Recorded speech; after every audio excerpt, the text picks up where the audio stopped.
Hello, everybody. Welcome back. This is another deck tech for Commander. This is Slimefoot the Stowaway. This is my graveyard Aristocrats level list. Most people like to play Medern of Clan Nel Toth, and I thought this would be a lot more fun because, you know, Slimy, he's a fun guy. Ha, see what I did there? All right, so Slimefoot is Golgari. He's 1 and a black and a green, 2/3 legendary fungus creature. And it says, whenever a saproling I control dies, Slimefoot the Stowaway deals 1 damage to each opponent and I gain 1 life.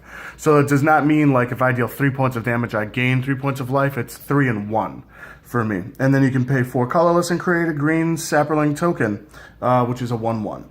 Let's begin as we do with the mana base.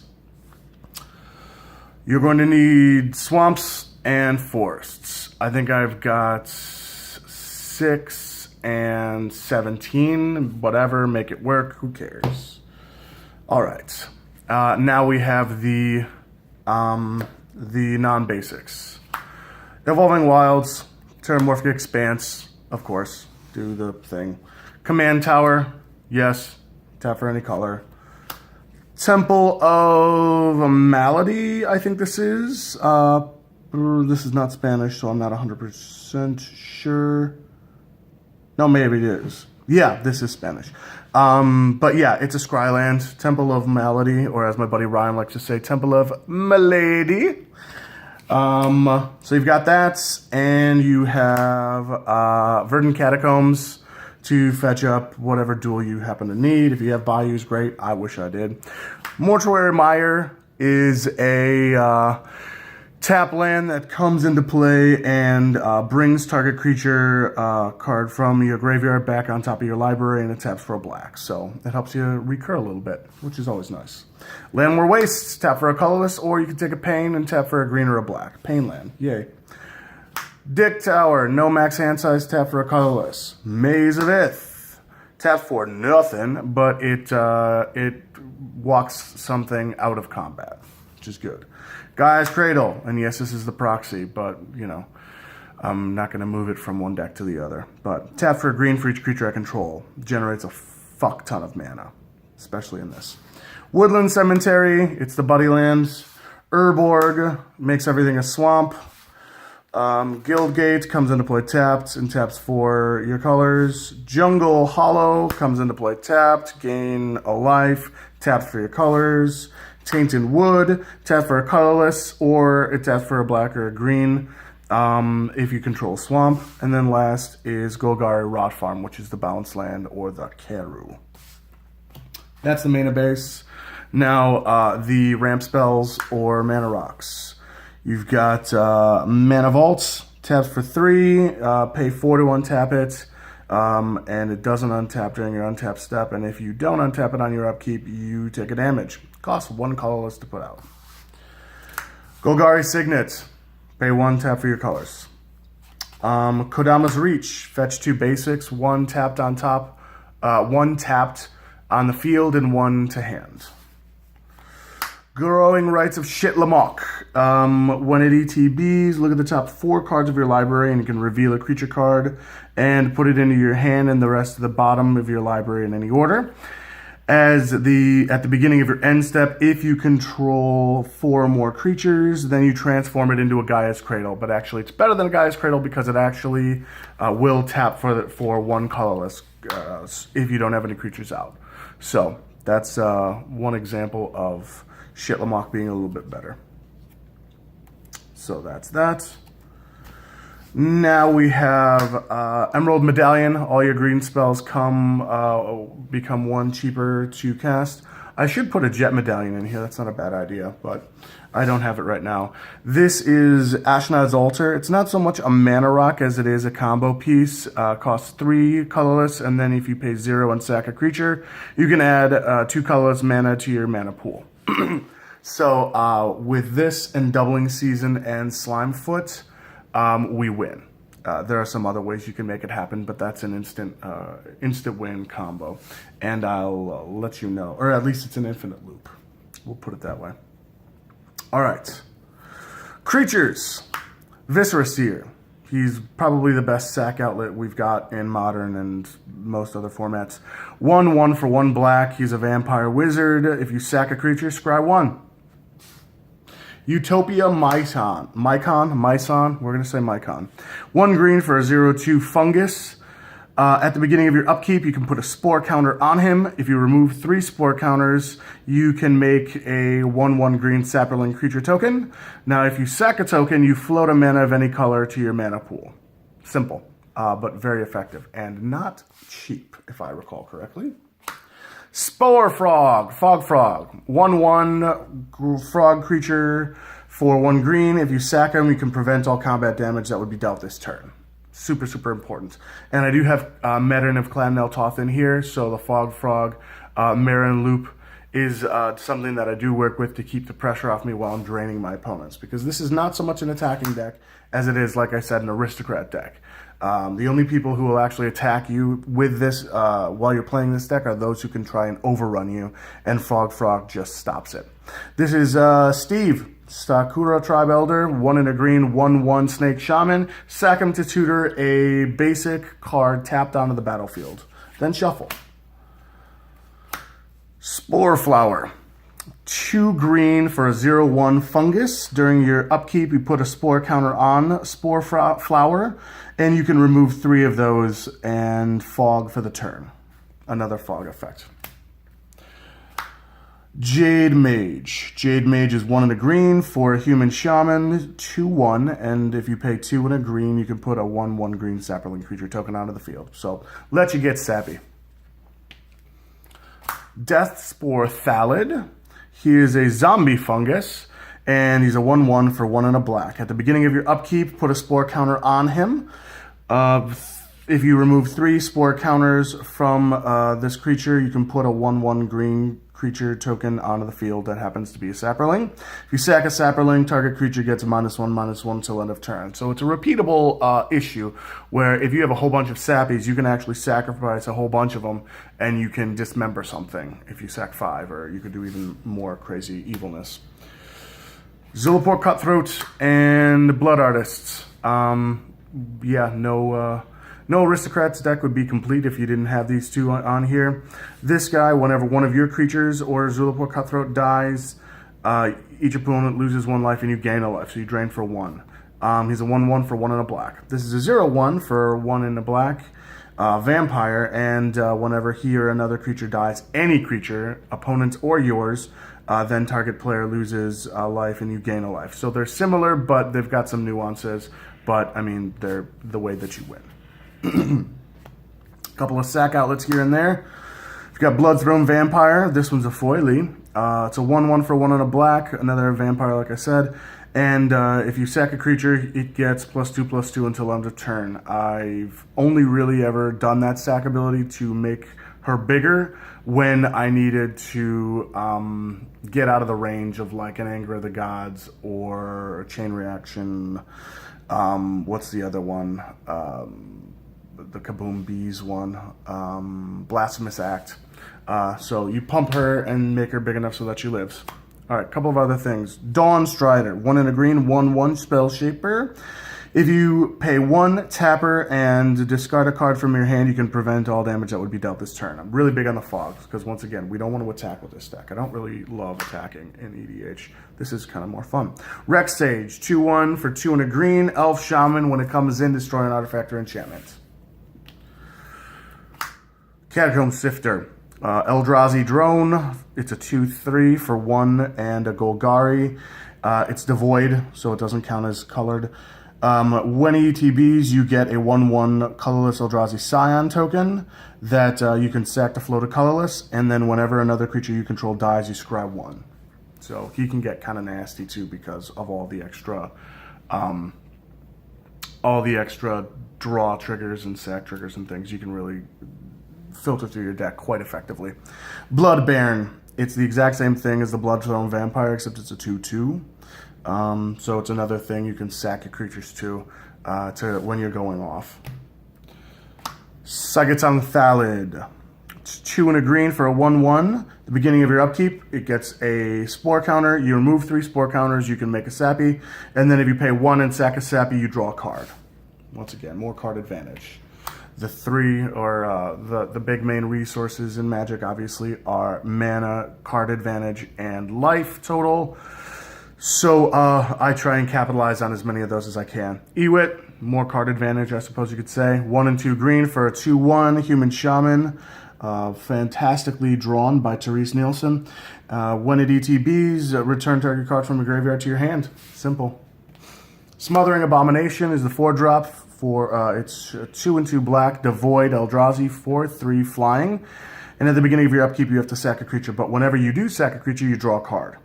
So scry off of the Catacomb Sifter, and then you can draw off of the Smothering Abomination, depending on how you decide to stack your triggers.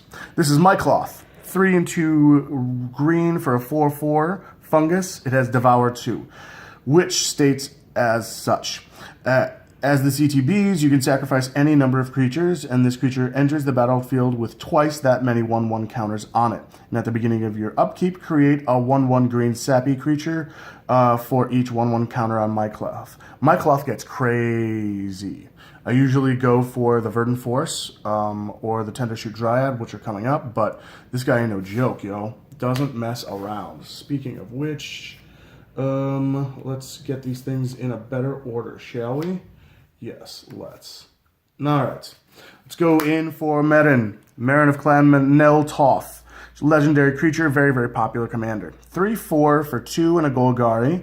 When another creature you control dies, you get an experience counter. And at the beginning of your end step, you can choose a card in your graveyard with CMC less than or equal to the number of experience counters you've got, and you can return it back to the battlefield, or you can put it in your hand. So it's a great graveyard recursion creature, must have. So I love doing that with Eternal Witness. I love doing it with Rex Sage. I love doing it with Fog Frog. They're just great value. Value, bitches. All right, here we go. Whisper Blood Liturgist. It's a 2/2 for 3 and a black, legendary creature, human cleric. If you tap it and sacrifice 2 creatures, you can return a creature card from your yard to the battlefield. And that's targeting, so somebody can eat it with a Scavenging Ooze or something like that if they really want to. Archfiend of Depravity. This is where it gets a little more like my Athreos list. You want to control the board state so people don't go too crazy on you. It is 5/4 flying for 3 and 2 black. It's a demon, and at the beginning of each opponent's end step, that player chooses their 2 favorite creatures and then sacrifices the rest. It's mean, but fuck them. All right, Seedborn Muse, one of the best green creatures ever created, if you ask me. 2/4 spirit for 3 and 2 green. Untap all permanents you control during each other player's untap step. So you can use Slimefoot, and you can make saprolings at the end of somebody's turn by using the 4-costed ability. Then on the next upkeep, you untap your guy's cradle and all your other lands and whatever else you got, and then you do it again. So it's just really, really nice. Super, super great for mana sink usage. All right, a couple more creatures. You've got Tendershoot Dryad.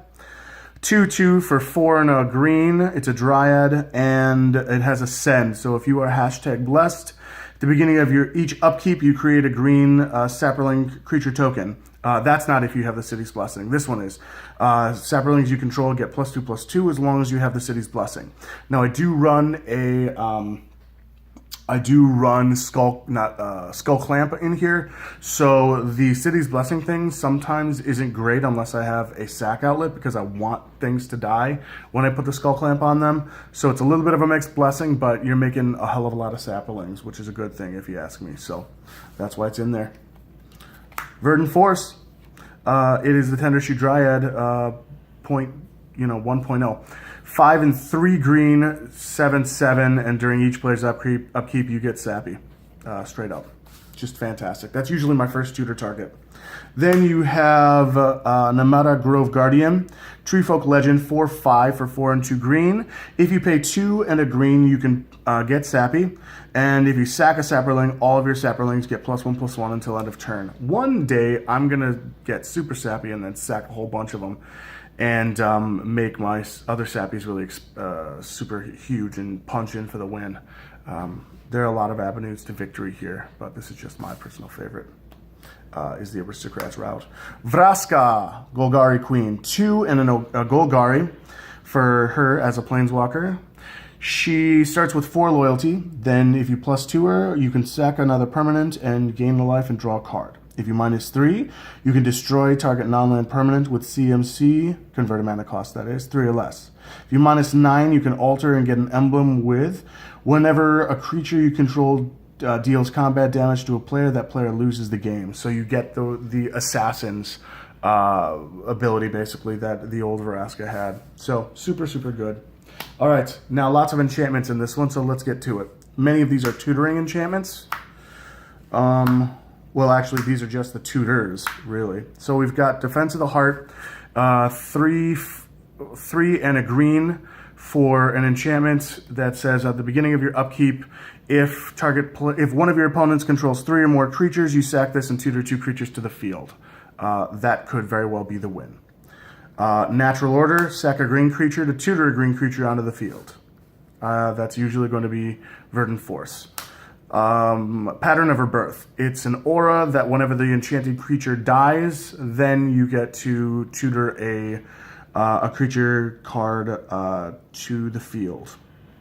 Simple. Diabolic Tutor gets tutor anything to your hand from your library. Demonic Tutor. Tutor anything from your library to your hand. This is another proxy. Don't flip out. This isn't like a $5,000 card or whatever. But yeah, I do have several of those in real life. Other forms of advantage. Sylvan Library, 1 and a green. This should be in just about every green deck, I think. At the beginning of your draw step, you can draw 2 extra cards. If you do, choose 2 cards in your hand drawn this turn. For each of those cards, either pay 4 life or put it back on top of your library. So you can either rearrange cards on the top of your library, or you can just pay 8 life and draw 3 cards. Those are the options there. It's great. Fecundity. 2 and a green enchantment. Whenever a creature is put into a graveyard from play, that creature's controller may draw a card. Be careful with this one because it is symmetrical. So other players will and opponents will get card advantage off of this, but you will probably get the most. Or you can just keep it in your hand. Parallel Lives. If an effect would put 1 or more tokens onto the battlefield under my control, double that amount instead. It's an enchantment for 3 and a green. Speaking of which, Doubling Season. It doubles the amount of counters that a creature or a planeswalker enters the battlefield with, and it also doubles the number of tokens that are put onto the field. This is the win con, or one of the big combos here. So with Parallel Lives or Doubling Season, you can make infinite saprolings, and then all you need is a Viscera Seer or some sort of drain effect to, or you could make your guys super huge with this dude, the Grove Guardian, and then you could win that way. So that's the main combo here, and it's pretty easy to find because you are drawing so many cards. Necrogenesis. 1 Golgari for an enchantment. If you pay 2 colorless, exile a creature from a graveyard and get a sappy. So it's a really, really great graveyard hate. It's kind of perfect for this stack. Verdant Embrace. It's an aura for 3 and 2 green. Enchanted creature gets +3/+3 and becomes a Verdant Force. So it gets a sappy every single upkeep. Cryptolith Rite allows all your creatures to become mana dorks that can tap for any color. So it turns all your sappies and all your dudes into mana dorks, which is great. Attrition. Pay 1 black and sacrifice a creature to destroy target non-black creature. It's an enchantment for 1 and 2 black. It's just, yeah, spot removal on an enchantment there. And then you have Black Market. Whenever a creature dies, you put a charge counter on Black Market, and at the beginning of your pre-combat main phase, float black mana equal to the number of charge counters on Black Market. It is 3 and 2 black to cast, and it's nasty. And then you've got Grave Pact and Dictate of Erebos. Whenever a creature you control is put into a graveyard from play, everybody else sacrifices a creature. Dictate is the exact same thing, except it costs 1 mana more. It costs 3 and 2 black as opposed to 1 and 3 black for Grave Pact, and it has flash. So it's pretty nasty, and that helps once again keep the battlefield a little more under control. Almost there, friends. Heroic Intervention rounds us out with the instants and sorceries. Permanents you control gain hexproof and indestructible until end of turn. Take that, board wipe. I decide when my stuff dies. Sapling Symbiosis, 3 and a green for a sorcery. You can play this anytime you can play an instant if you pay 2 more colors to play it. And then you just put a sappy onto the field for each creature you control. Court of Calling. You can convoke this instant and tutor a creature onto the field whose CMC is X or less. Reprocess. 2 and 2 black for a sorcery. If you sacrifice any number of artifacts, creatures, and or lands, you draw a card for everything you've sacrificed. Second Harvest. 2 and 2 green for an instant. For each token you control, put a token onto the field that is a copy of that permanent. So it doubles my tokens. Sprout Swarm. 1 and a green. Instant. Convoke. Buyback 3. Put 1/1 green saproling creature token onto the field. So you get 1 sappy, and you can buy it back by paying 5 total, including 1 green. Pretty darn good. But you can convoke, so that's really good. Putrefy. Instant. Destroy target artifact or creature. It can't be regenerated. Maelstrom Pulse. Destroy all non-land permanents and all other permanents. I'm sorry. Destroy a non-land permanent and everything with the same name as that permanent. They both cost 1 and a golgari. Now we have another one of the win cons, which is Torment of Hailfire, X and double black. Repeat the following process X times. Each opponent loses 3 life unless they sack a non-land permanent or discard a card. So you can make quite a bit of mana with this, including an infinite amount of mana with the combo that I'd explained earlier. And so you can Hailfire people for lethal, which is just great. Then I told you I had Skull Clamp, wasn't lying. And then lastly, Mirage Mirror, which you can pay 2, and it becomes a copy of target artifact, creature, enchantment, or land until EOT. So you can make yourself another Tendershoot Dryad or something like that. That, my friends, is Slimefoot, the Stowaway. Awesome, really fun, drain lifey kind of deck. Let me know what you think, and I'll holla at you soon. Cheers, everybody.